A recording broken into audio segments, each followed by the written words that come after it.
How you friends. सो कैसे हैं आप सभी। आई होप आप सभी अच्छे होंगे। सो आज का जो मैं वीडियो टॉपिक लेके आया हूँ वो है स्टैम्प पेपर के ऊपर। जो हमारा स्टैम्प पेपर है इंडियन कानून में कहाँ कहाँ पे यूज़ होता है और इसकी वैलिडिटी क्या है स्टैम्प पेपर की, आज मैं इस बारे में बात करूँगा। लेकिन सबसे पहले आपको स्टैम्प पेपर का मीनिंग पता होना चाहिए। अगर आपने मेरी पिछली वीडियो नहीं देखी स्टैम्प पेपर के ऊपर जिसमें मैंने मीनिंग बताया है और कितने तरह के स्टैम्प पेपर होते हैं और कौन कौन से डिनोमिनेशन में स्टैम्प पेपर इशू होते हैं, वो अगर आपने नहीं देखी तो मैं ऊपर आई बटन में लिंक दे दूंगा, आप उसको जाकर देख लीजिए। फिर आप इस वीडियो को देखिएगा, इसमें मैं वैलिडिटी की बात करने वाला हूँ आगे। चलिए स्टार्ट करते हैं आज की वीडियो बिना किसी देरी से।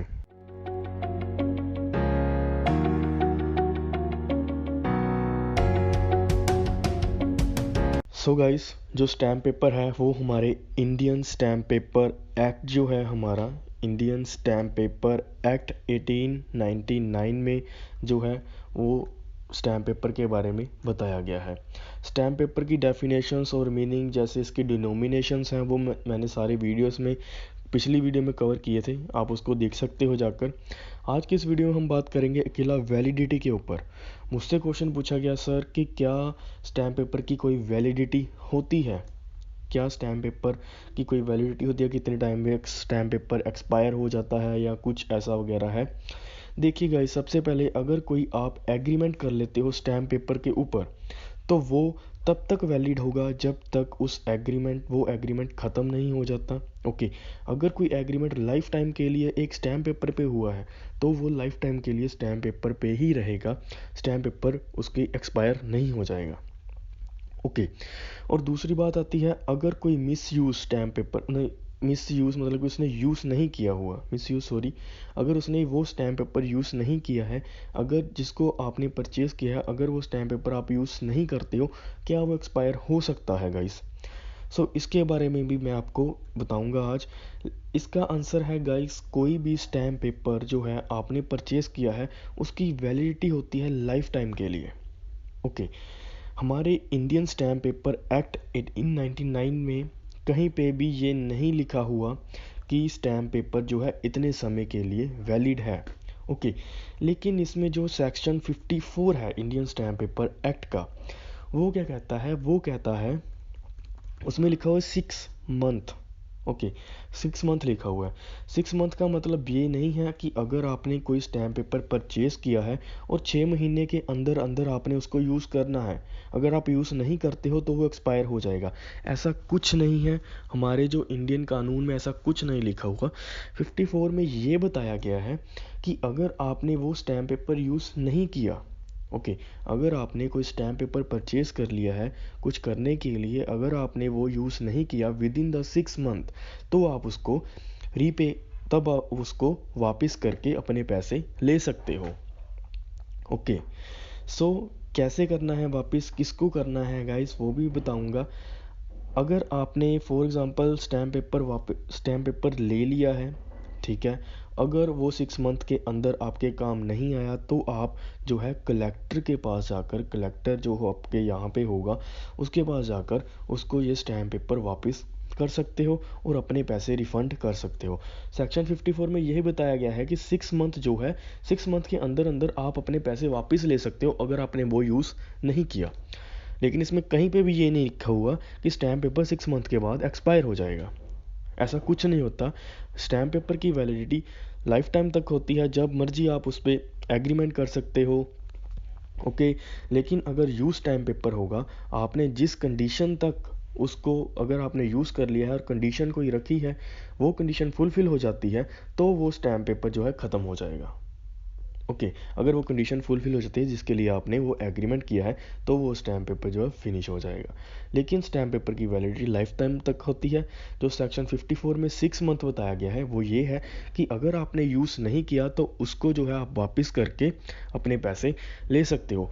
मैं आपको एक एग्जांपल बताने वाला हूँ गाइस, उसमें ये है कि जैसे फॉर एग्जांपल अगर आपने कोई प्रॉपर्टी परचेज़ करनी है और आपने 2 लाख, जितने भी 2 लाख, 1 लाख या 50,000, जितने के भी आपने स्टैम्प पेपर परचेज़ किए हैं, ओके, आपने मन बना लिया था कि आपने कोई प्रॉपर्टी ख़रीदनी है और आपने 50,000 के जो है स्टैम्प पेपर परचेज़ कर लिए।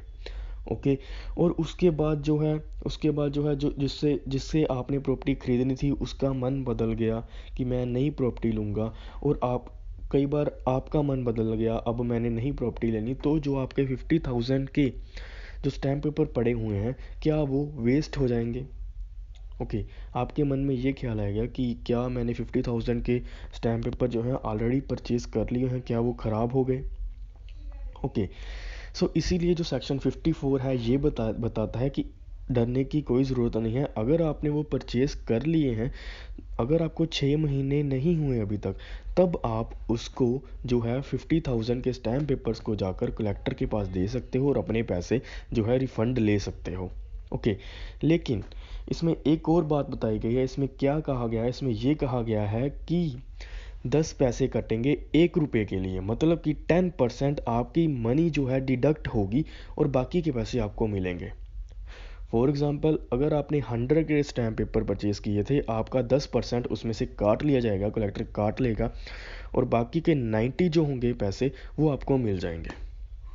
ओके। वो आपको जो है रीपे हो जाएंगे 90 रुपीज़। ये आपका एक पैसे बचाने का ये साधन है। अगर आपने 50,000 के परचेज़ कर लिए हैं, अगर वो नहीं 6 मंथ के अंदर अंदर आप यूज़ कर पाए, तो आप उसको वापस कर सकते हो और अपने पैसे बचा सकते हो। भले ही कम बचे, लेकिन आपके पैसे बच जाएंगे। ओके। अगर 6 मंथ हो गए हैं, उसके बाद 6 मंथ आपके पास 50,000 के स्टैम्प पेपर पड़े हुए हैं और 6 मंथ भी निकल गए हैं, तब आप उसको वापस नहीं कर सकते। फिर आप उसको एग्रीमेंट के लिए यूज़ कर सकते हो। वो लाइफ टाइम के लिए वैलिड रहेंगे, जब मर्जी आप उसको यूज़ कर सकते हो, लेकिन वो वापस नहीं होंगे। और इसमें क्या बताया गया है? इसमें जो वेंडर्स होते हैं, स्टैम्प पेपर के वेंडर्स होते हैं, ये उनको लिए एक छूट है कि कलेक्टर के पास जाकर वो अपने पूरे पैसे वापस ले सकते हैं, अगर कलेक्टर चाहे। अगर ये कलेक्टर के ऊपर है कि उसने पूरे वापस करने हैं या नहीं करने। वेंडर के पास एक ऐसा छूट है। ओके। जो स्टैम्प पेपर वेंडर्स होते हैं, जिनका काफ़ी स्टैम्प पेपर्स बाय परचेज करने में होता है, ओके, वो क्या कर सकते हैं? वो अब stamp paper as it is वापस करके जितने के स्टैम्प पेपर होंगे उतने पैसे वापस ले सकते हैं। लेकिन अगर कोई स्पेसिफिक पर्सन है, लाइक कोई किसी ने एक परचेज़ करना है, वो वेंडर नहीं है। वेंडर मतलब होता है रेगुलर सेल परचेज़ करता है, उसका काम है वो। अगर किसी का काम नहीं है, उसने जस्ट प्रॉपर्टी के लिए परचेज़ किए हैं, तब उसके 10% जो है डिडक्ट होगा। Okay guys. So I hope आपको ये वैलिडिटी का चक्कर समझ लग गया होगा। अगर आपको अब कोई भी पूछे कि स्टैम्प पेपर की वैलिडिटी कब तक होती है, तब आपने कहना है कि लाइफ टाइम तक के लिए आप स्टैम्प पेपर को यूज़ कर सकते हो। ओके। ये कौन सा सेक्शन कहता है, ये कौन सी धारा कहती है? ये 54 सेक्शन कहता है इंडियन स्टैम्प पेपर एक्ट का। ओके। लेकिन उसमें 6 मंथ जो लिखा हुआ है वो ये है कि 6 मंथ के अंदर अंदर आप जो स्टैम्प पेपर है वापस करके अपने पैसे ले सकते हो, अगर आपने यूज़ नहीं किया। Okay guys. सो अगर आपको इस वीडियो से रिलेटेड कोई भी डाउट है, आप प्लीज़ को कमेंट बॉक्स में जाइए, कमेंट करिए, मैं आपके कमेंट का ज़रूर आंसर करूँगा। और गाइस, हमने जो वेबसाइट है अपनी लॉन्च कर दी है। आप उस वेबसाइट पे जाकर लीगल न्यूज़ जो है, नोट्स जो हैं, एमसीक्यूज़ हैं, आपको सब प्रोवाइड किए जाएंगे उस वेबसाइट पे। आप उस वेबसाइट पे भी विज़िट करिएगा, मैं लिंक जो है डिस्क्रिप्शन बॉक्स में डाल दूँगा। Thank you so much guys for watching, subscribe for more videos.